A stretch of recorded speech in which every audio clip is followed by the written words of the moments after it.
राजा हैं भीष्मक जी, परम सुशील, परम विद्वान, भगवान के परम उपासक, ब्रह्म प्राण और संतों की सेवा करने वाले।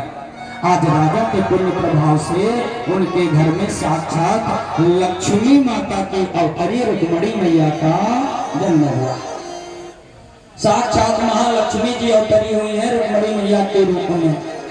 भीष्मक जी के 5 पुत्र हैं। कौन से? रुक्म, रुक्मदत्त, रुक्मकेशी, रुक्मबाहु और रुक्ममाली। सबसे छोटी बेटी रुक्मिणी जी।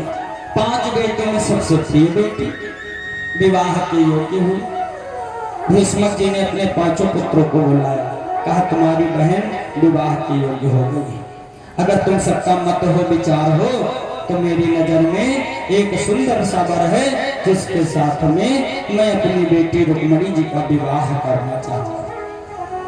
कहा बताओ पिताजी, सबसे बड़ा रुक्म है और सब तो ठीक, लेकिन जो बड़ा बेटा है वो खल है।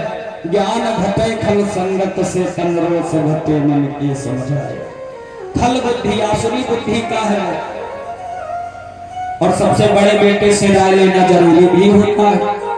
निवेदन किया, आज रुक्म को बुला करके 5 बेटों को बुला करके पूछा कि अगर तुम्हारा विचार हो मत हो तो मैं अपनी बेटी का विवाह, रुक्मिणी जी का विवाह द्वारिकाधीश के सम्राट श्री कृष्ण से करना चाहता हूं। जैसे कृष्ण का नाम मुख से निकला कि भैया रुक्म इतना आगे बबूला हो गया, तुरंत फटकार लगा दी अपने पिताजी से, बस पिताजी।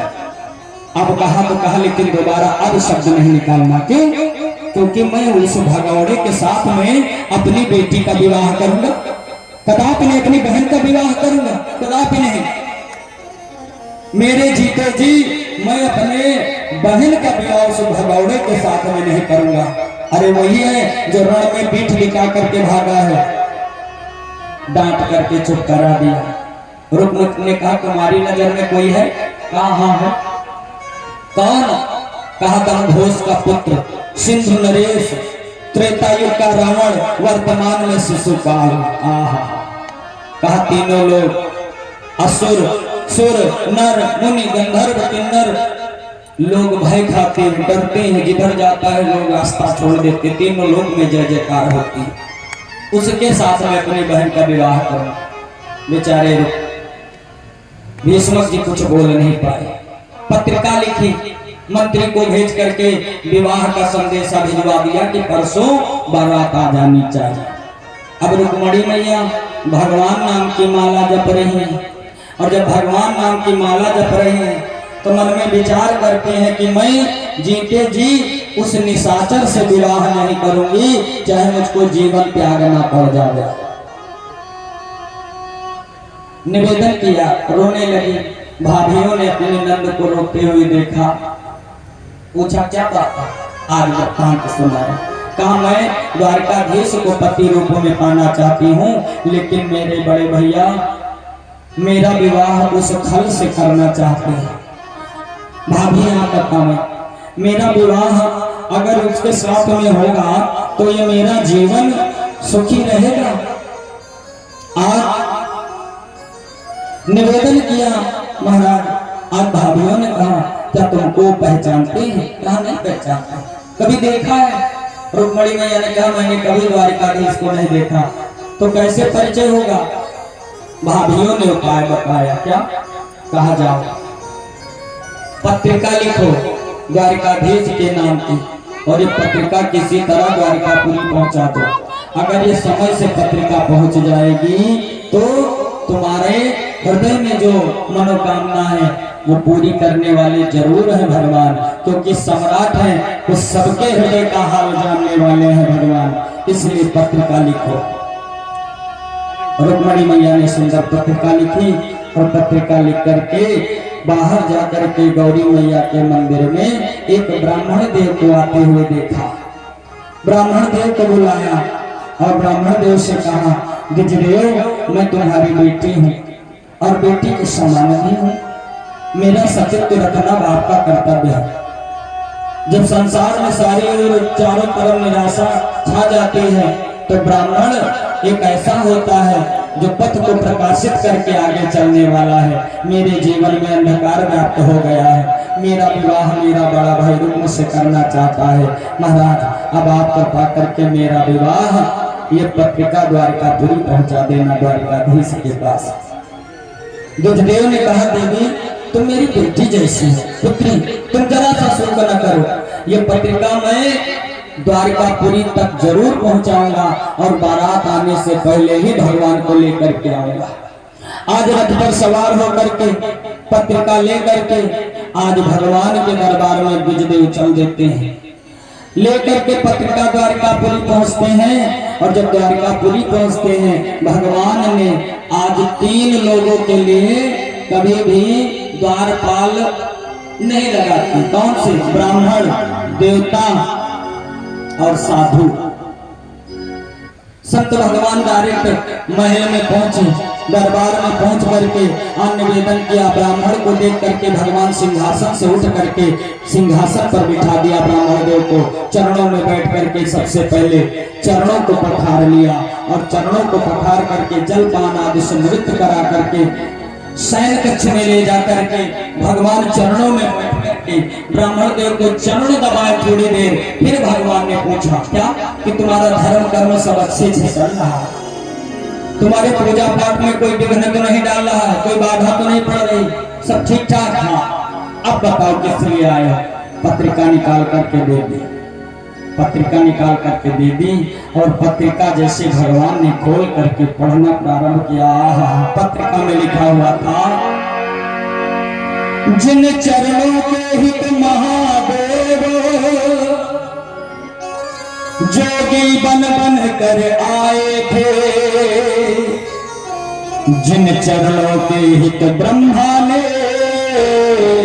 ब्रज के गौवत्स चुराए थे, जिन चरणों पर संशय करके इंद्र ने वज्र बरसाए हैं, जिन चरणों पर ब्रजबालाओं ने अपने घर भर बिसराए हैं, जिन चरणों पर रजशिला पार गंगा उदार सुख राशि है, जगदीश उन्हीं चरणों की प्यासी रुक्मणी दासी है।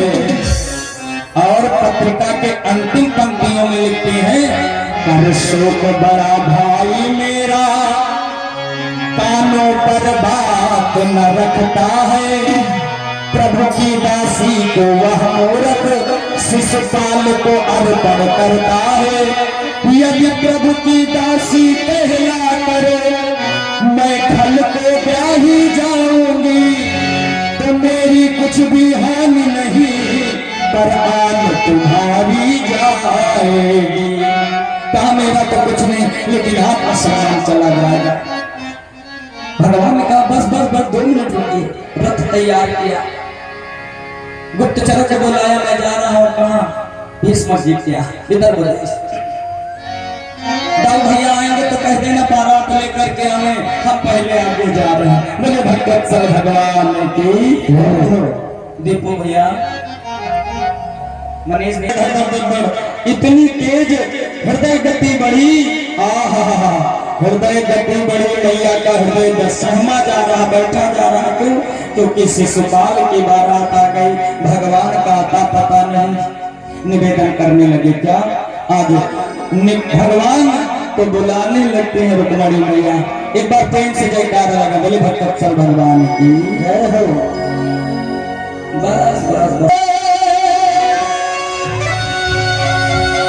कबे आओगे कबे आओगे सबको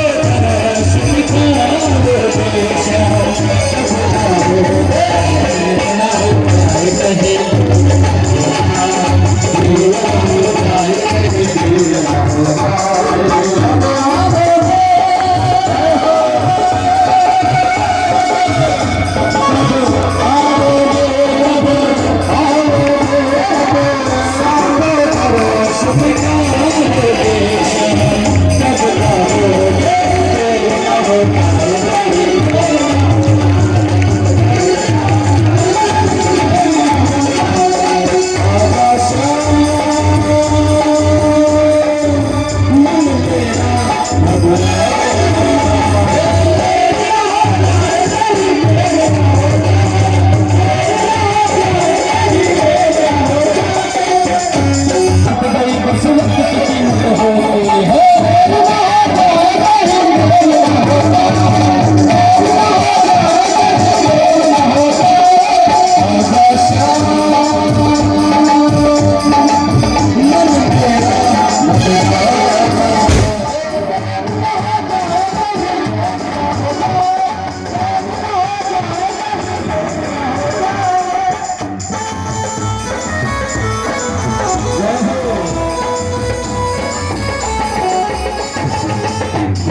किसको भरोसा किया है, जो भी भरोसा झूठा किया है।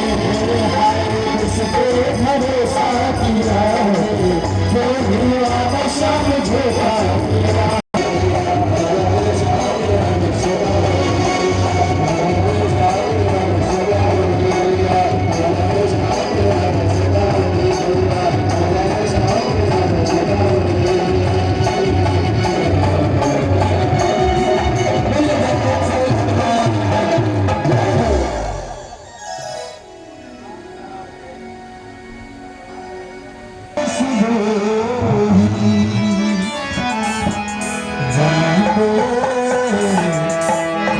से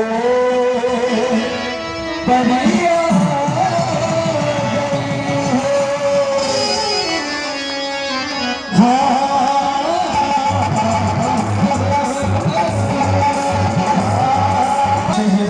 सुहाना लगता है, सुहाना लगता है।